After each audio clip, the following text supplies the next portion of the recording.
Hola, ¿qué tal chicos? ¿Cómo están? Mi nombre es Roger y hoy vamos a realizar el segundo tema del curso de ecología. Como la anterior vez hablamos un poquito de los factores ecológicos, lo que vamos a hacer ahora es repasar un poco sobre ese tema.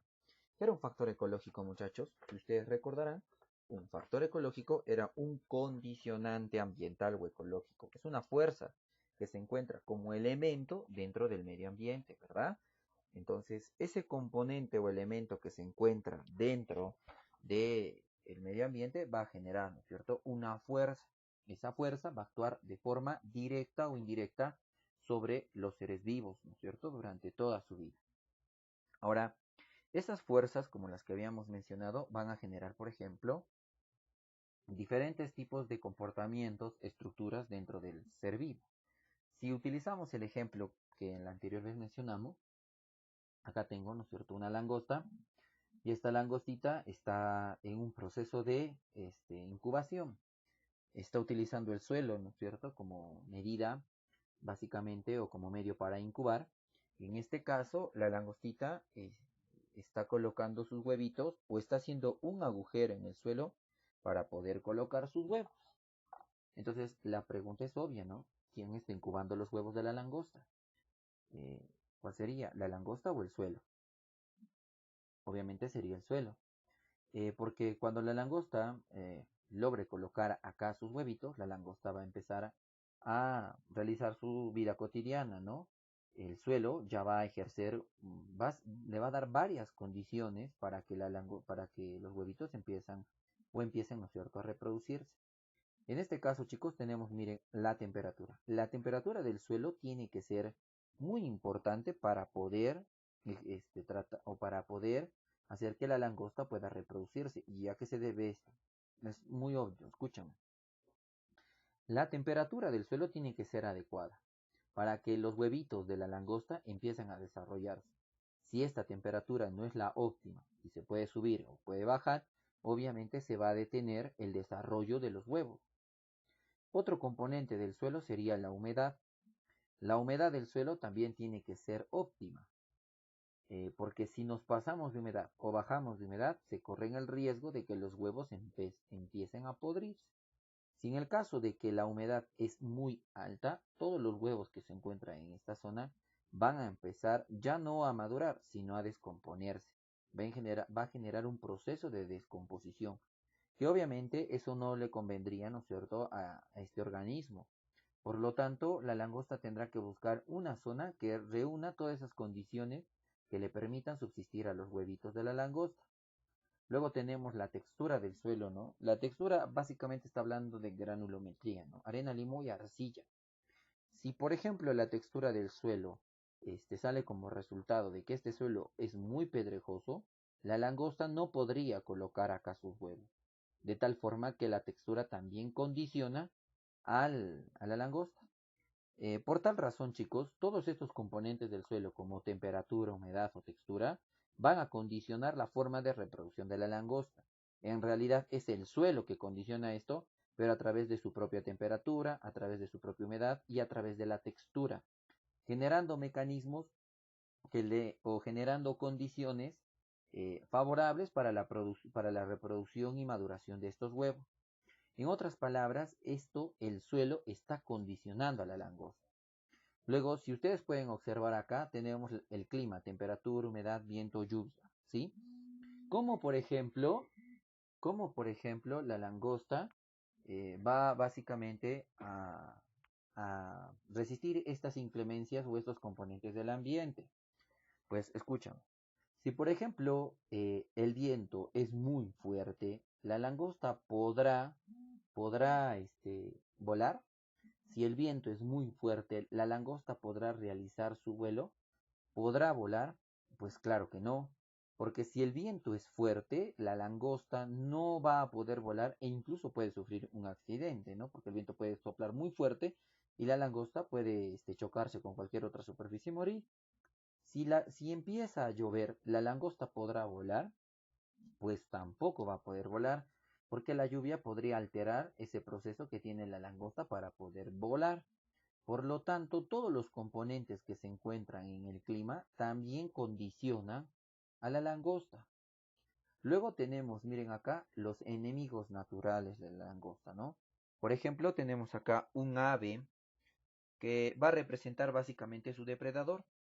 ¿Y cuál sería el condicionante que ejerce esta ave, este depredador, ¿sí? A la langosta? Pues obviamente por decirlo así, el condicionante que ejercería es básicamente ser alimento, ¿no? El condicionante que va a ejercer sobre la langosta es que es, ¿no es cierto?, un controlador biológico, ¿sí? Es controlador biológico, ¿ya? Y luego tenemos acá, chicos, al hombre, ¿no? El hombre es considerado el mayor factor ecológico. Mayor factor ecológico. ¿Por qué? Porque si el hombre considera que la langosta es una plaga, el hombre va y lo aniquila con un insecticida, ¿no? Entonces está condicionando la forma de subsistencia de esta langosta. O también puede generar este condicionante. Si el hombre quiere, por ejemplo, construir su casa en esta zona, pues la langosta no puede hacer nada. Simplemente el hombre va a ir y va a modificar toda esa zona. Entonces, el hombre también está generando o está haciendo o está comportándose como un condicionante. Y por último tenemos acá la planta, ¿no? Esta planta va a generar un condicionante de alimento y refugio. Si, por ejemplo, la langosta, eh, eh, si esta planta ya no existiera, la langosta no tendría que comer. Si esta planta no estaría, la langosta no tendría refugio en donde estar. Entonces, todos los componentes del ambiente, chicos, van a funcionar como un condicionante, como fuerzas que van a condicionar la existencia de este organismo. Puede ser de forma directa o puede ser de forma indirecta. Luego vamos a explicar de forma más adecuada qué significa ser directa o indirecta para que ustedes comprendan, ¿ya? Pero en realidad todos los componentes del ambiente condicionan de alguna forma a todo ser vivo. Y nosotros también podemos ser condicionantes a otros seres vivos, ¿no? Si por ejemplo esta langosta puede condicionar al hombre, claro que sí. ¿Cómo lo puede condicionar? Pues básicamente generándole plagas, ¿no? ¿Cómo condiciona la langosta hacia la planta? Pues obviamente se va a comer sus hojas, ¿no? Bueno, en realidad la langosta no podría condicionar al viento, a la temperatura, a la humedad, eso no se podría dar, ¿no?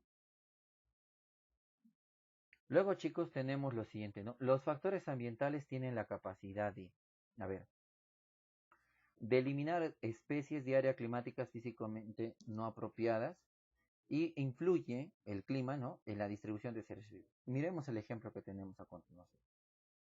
Acá tenemos un pandita. Este pandita obviamente está en una zona muy fría. ¿Qué ha ocurrido entonces? El clima acá es muy frío. Si el panda no estaría o no tendría estructuras que le permitirían subsistir en toda esta zona, créanme chicos, el panda no estaría acá.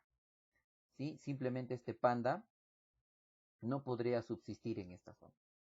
Entonces, para que el panda pueda resistir las inclemencias del clima, ¿qué ha tenido que desarrollar el panda? Ha tenido que desarrollar una capa gruesa de tejido adiposo, de grasa. ¿Pero quién ha generado eso? El clima. El clima ha generado eso. ¿Sí? ¿Y por qué dices eso? Porque obviamente cuando el panda ha sido sometido por primera vez a climas muy fríos, seguramente ha sentido muy frío, pues. Entonces, ¿qué ha hecho? Para contrarrestar ese choque, ¿no es cierto? Esa acción directa o indirecta sobre el ser vivo, lo que el panda ha generado es básicamente la formación de un tejido adiposo que le permita subsistir a este organismo, ¿sí? Y obviamente esto hace que el panda resista las inclemencias del clima. Ahora, lo que va a generar es que incluso el pandita pueda subsistir en este lugar. Ahora, si ustedes ven, chicos, por ejemplo, también podemos analizar esto de otra forma, ¿no?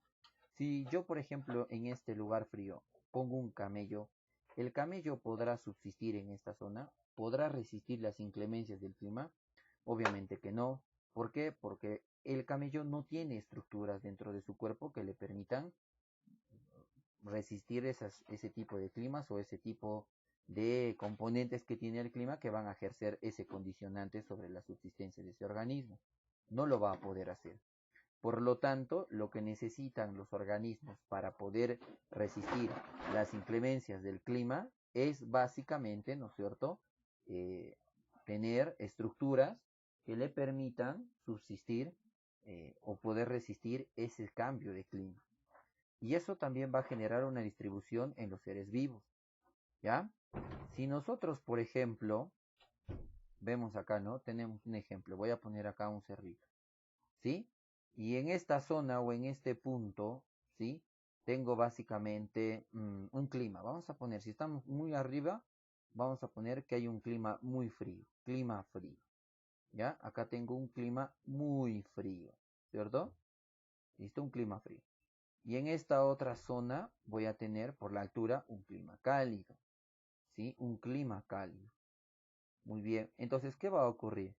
Las especies o los organismos se van a distribuir de acuerdo al clima. ¿Por qué? Porque obviamente todos, ¿no es cierto?, no van a poder sobrevivir o subsistir a, ¿no es cierto?, el mismo tipo de clima. Si nosotros analizamos esto, si por ejemplo yo me voy acá, ¿no? Y digo, ¿qué especies puedo tener acá? Vamos a analizar, a ver.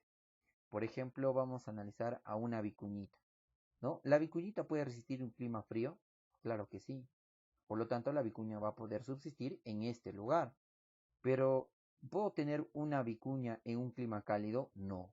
No va a poder subsistir en un clima cálido, ¿no? ¿Y quién ha ejercido eso? El clima. Lo que pasa, chicos, es que el frío o el clima frío ha hecho que la vicuña desarrolle una especie de tela protectora a su cuerpo, ¿sí? Y eso es su fibra. Su fibra resiste las inclemencias del clima. Y esa fibra se mantiene muy fina mientras más frío haya. Si ustedes alguna vez han ido al Parque de las Leyendas, ustedes pudieron alguna vez observar a un grupo de vicuñas que se encuentra dentro de ese lugar y las vicuñas no tienen la fibra muy fina, tienen una fibra crespa. ¿Y eso a qué se debe? A obviamente la temperatura. Entonces, esa fibra que tienen las vicuñas le ha ayudado a poder subsistir y crecer y desarrollarse en climas fríos. En cambio, obviamente, si lo colocamos o llevamos a una vicuña a la selva o a la costa, esa fibra no tendría fin de estar ahí. Por lo tanto, es como que si se empiece a degenerar. Y eso ocasiona el clima. Eso hace el clima. Sobre todo los seres vivos. ¿Sí? Entonces, a eso se le llama un factor ambiental. Y justamente relacionado a esto, muchachos, tendríamos que hablar un poco sobre lo que está ocurriendo con el coronavirus. Investigaciones recientes nos hablan que la altura sería un condicionante muy importante para que nosotros, personas de altura, podamos subsistir, desarrollarnos y vivir en lugares muy altos sin tener ningún tipo de problema. Al contrario, básicamente, al, sería favorable para nosotros, ¿no? Que obviamente eso nos ayude a que podamos aumentar a nuestros temas de higiene y no exponernos mucho al virus, pues obviamente es muy positivo. ¿Qué más podemos aprender de los factores ecológicos? Bueno, los factores ecológicos, chicos, también modifican las tasas de natalidad y mortalidad, provocando migraciones y condicionando la densidad poblacional. Muy bien, entonces, ¿qué es lo que vamos a observar? Ahora vamos a ver un pequeño video. Acá tengo, ¿no es cierto?, esta población de Mews, que son un tipo de mamífero que se encuentra en el África, que obviamente realiza migraciones masivas e incluso atravesando país por país, ¿ya? ¿Y qué quiere decir esto, no? Estos Mews van a encontrarse un día en un ambiente muy adecuado, en donde van a encontrar agua, en donde van a encontrar alimento, en donde van a encontrar, ¿no es cierto?, condiciones que le permitan subsistir y crecer. Bueno, un día cambia el clima, ya no hay agua, no hay lluvia, y obviamente esta especie que tendría que hacer, migrar. Entonces, las especies estas van a moverse de un lugar a otro. Y esto es importante entenderlo, porque esta especie, los Mews, por ejemplo, van a generarse o van a generar una especie de migración. Vamos a imaginar que por esta zona donde ellos empezaron su migración, el clima ha cambiado. Entonces, ¿qué va a hacer el Miu? Va a empezar a migrar, va a empezar a escapar de esa escasez de agua y alimento y va a ir a buscar un lugar donde pueda encontrar agua y alimento. Entonces, se organiza una migración en donde los fuertes son los que se encuentran adelante y los débiles son los que se encuentran atrás. ¿Qué sucede? Que los débiles son básicamente presa de los depredadores que se puedan encontrar y también pueden ser atacados por algún tipo de enfermedad que va a diezmar obviamente la población. Entonces, los débiles son los que van a morir y los fuertes son los que van a resistir, van a sobrevivir. Si nosotros usamos ese razonamiento, podemos básicamente entender la modificación de las tasas de natalidad y mortalidad. ¿Y esto a qué se trata? Pues chicos, porque si me está hablando de tasas de mortalidad, acabo de decirles que los débiles son los que mueren y los que van a lograr sobrevivir son los fuertes. Y justamente esto tiene una relación con que cuando estos Mews puedan atravesar el río y llegar a la otra zona, pues ahí justamente va a empezar su proceso de reproducción. Y obviamente son los fuertes los que se van a reproducir. Por lo tanto, un condicionante ambiental puede modificar tasas de natalidad y mortalidad. ¿Sí? Y eso es lo que ocurre con las migraciones que realizan estos organismos. ¿Ya? Entonces, eso básicamente sería, ¿no? Condicionando su densidad poblacional. Ahora, ¿qué más? Favorecen a las adaptaciones, chicos. Los condicionantes ambientales van a favorecer a las adaptaciones. Tenemos el ejemplo de este osito polar, ¿no? Si ustedes pueden ver, chicos, este osito polar va a generar una adaptación en un ambiente hostil, ¿no? Estamos hablando del Polo Sur, donde la temperatura puede llegar desde 0 hasta menos 25 grados centígrados. Por lo tanto, vivir en un lugar muy, muy hostil, muy frío, es obviamente todo un reto para estos organismos. Para esto, han desarrollado adaptaciones, como en el caso del tejido adiposo. El tejido adiposo le permite al oso polar soportar las inclemencias del clima. Ese tejido adiposo puede llegar a medir hasta 30 centímetros de grosor, ¿sí? Y eso le va a permitir subsistir, le va a permitir vivir, le va a permitir, básicamente, desarrollar sus diferentes tipos de, por decir así, capacidades que le permitan desarrollarse, reproducirse y crecer en ese ambiente. Muy bien, chicos. Ahora vamos a entrar a la clasificación de factores ecológicos. Esta clasificación es gracias al señor Antonio Bragg. Antonio Bragg ha clasificado los factores ecológicos en dos grandes grupos, factores abióticos y factores bióticos. Los factores abióticos son obviamente los factores que no tienen vida, ¿sí? Son factores que básicamente van a condicionar de alguna manera al ser vivo, pero que su característica es que son inertes, sin vida, pero condicionan. Los factores bióticos, por otro lado, se refiere a toda esa gama de seres vivos que existen dentro de nuestro planeta, que también van a condicionar a otros seres vivos. En el caso de los factores abióticos, estos se van a dividir en tres grandes grupos. Los factores sidéricos, que son básicamente los factores que no se encuentran dentro del planeta Tierra. Los factores ecogeográficos, que me hablan básicamente de las características de un paisaje natural. Y los factores físico-químicos, que son los que van a ocasionar nexos entre los seres vivos y básicamente el medio inerte. Entonces, esos nexos son muy importantes para que se dé en un nivel más detallado, ¿cierto?, la interrelación que existe entre ambos factores, bióticos y abióticos.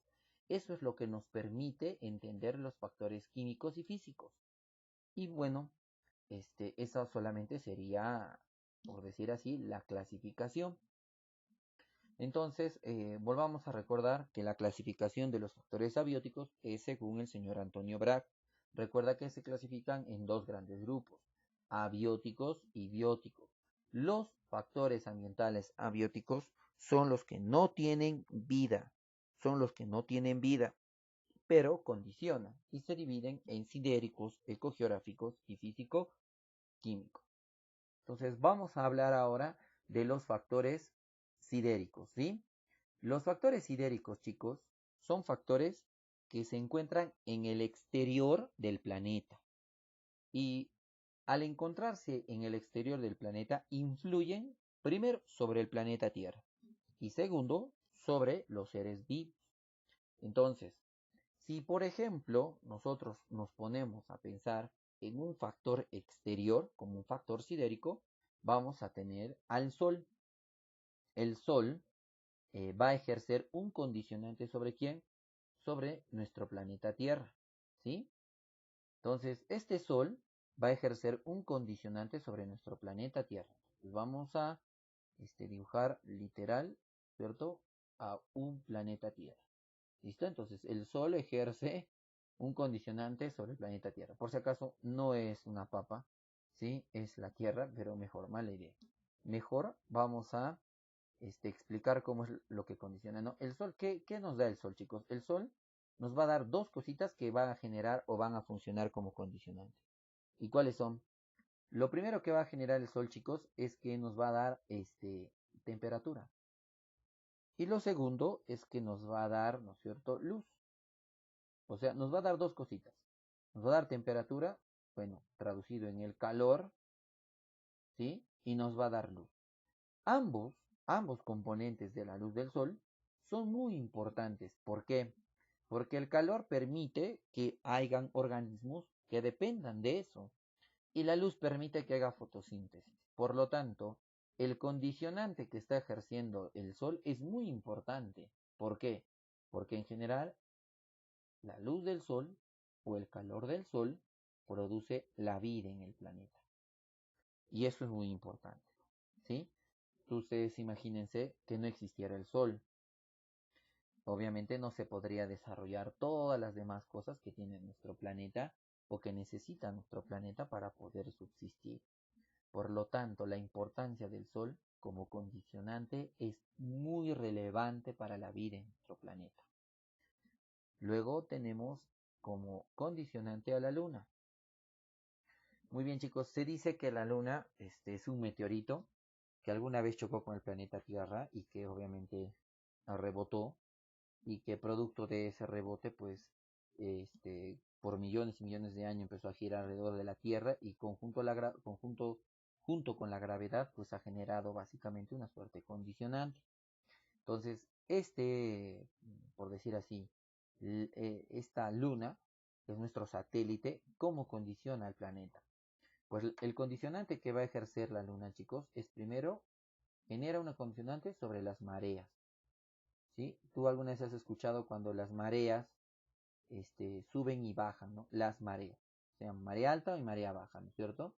La marea alta y la marea baja. Entonces, ¿qué ocurre, chicos? La luna está tan cerca al planeta Tierra que a veces la gravedad de la luna es más fuerte que la gravedad de la Tierra e intenta llevarse, ¿no es cierto? Nuestros mares. Por eso las mareas suben, ¿no? Cuando la luna es llena. También influye sobre la inclinación de la Tierra, los grados de inclinación de la Tierra. ¿Ya?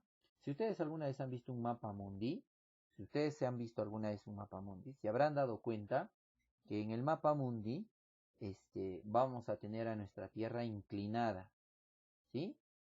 Y esos grados de inclinación que tiene la Tierra, chicos, es básicamente, ¿no es cierto? Por decir así, una suerte de eh, más o menos unos 20 grados de inclinación. Esos 20 grados de inclinación están dados básicamente por la Luna. Y eso permite muchas cosas, mucho funcionamiento de acuerdo a la Tierra. Es muy importante eso, ¿ya? Entonces recuerda que la Luna condiciona, ¿no es cierto? O funciona como condicionante a nivel de las mareas y a nivel de los grados de inclinación del planeta Tierra. Luego, chicos, tenemos como condicionante también a los cometas. Bueno, acá estamos viendo un cometa, chicos. Los cometas, no vayan a ustedes a pensar, ¿qué son los cometas? ¿No? Son, por decir así, fragmentos de hielo que obviamente tienen una velocidad muy pronunciada y que al estar en contacto con la radiación del sol, esos fragmentos de hielo se van evaporando. Entonces, esa evaporación es lo que va generando esta estela que estamos observando a continuación. ¿Los cometas pueden condicionar a nuestro planeta Tierra? Claro que sí. Ustedes imagínense, alguna vez, si han escuchado hablar con sus papás, hubo un cometa que se acercó cerca al planeta Tierra, o que pasó cerca, que se llama el cometa Halley. El cometa Halley, al llegar cerca de la Tierra, chicos, rozó al planeta Tierra y eso hizo que varios volcanes de nuestro planeta empezaran a activarse. Entonces, el condicionante que hace un cometa sobre el planeta Tierra es muy fuerte. ¿Ya? Y luego, chicos, tenemos como condicionante a los meteoritos. ¿Sí? Creo que el ejemplo es claro. ¿Qué pasaría, no? Si un meteorito llegara al planeta Tierra, pues se generaría básicamente una catástrofe muy grande, ¿no? Que obviamente condicionaría a todos los seres vivos del planeta Tierra. Entonces, todo lo que está fuera del planeta se llama factor sidérico y de alguna forma condiciona sobre la vida que hay en nuestro planeta. Estos factores ecológicos, o perdón, estos factores sidéricos, chicos, tienen una gran importancia e influyen primero sobre el planeta Tierra y luego influyen sobre los seres vivos, ¿sí? Entonces, ¿se acuerdas que en la primera parte hablamos de que los factores ecológicos influyen de forma directa o indirecta sobre los seres vivos? Pues justamente acá viene la explicación. ¿La radiación del Sol influye primero al ser vivo o influye al planeta Tierra? Primero influye, obviamente, ¿no es cierto?, a nuestro planeta Tierra. Y luego esa radiación influye al ser vivo, porque el planeta ya ha recibido esa radiación. Por tal motivo, el Sol influye de forma directa al planeta Tierra e influye de forma indirecta a básicamente los seres vivos. ¿Sí? Entonces, eso es lo que nos permitiría el análisis de factores sidéricos en cuanto al comportamiento que tienen estos sobre todo los seres vivos. ¿Ya? Entonces hay que tener mucho cuidado cuando hablamos, por ejemplo, de los meteoritos, porque luego ya en la parte final voy a explicarles más o menos de qué se trata este fenómeno, ¿no?, de los meteoritos, porque cuando llegan a la atmósfera, pues cualquier fenómeno que ocurre en la atmósfera también se le puede llamar meteoros, ¿no? Entonces es muy diferente decir meteoros o meteoritos. Bueno, no vamos a llegar por decir, a la eliminación de la palabra, pero hay que tener claro lo que más o menos nos quieren preguntar. ¿Listo? Solo tú recuerda que los factores sidéricos se encuentran fuera del planeta y que influyen sobre el planeta y sobre los seres vivos. ¿Ya? Esos serían, chicos, los factores sidéricos. ¿Sí? Serían todos los factores sidéricos. ¿Ya? Muy bien, entonces en la segunda parte del video estaremos explicando sobre los factores ecogeográficos, luego entraríamos a los factores físico-químicos y por último, creo que ya sería en el tercer video, vamos a encontrar a los factores físico-químicos, ¿ya? A los factores físico-químicos, que son muy importantes también. Muy bien, chicos, entonces nos vemos en el siguiente video.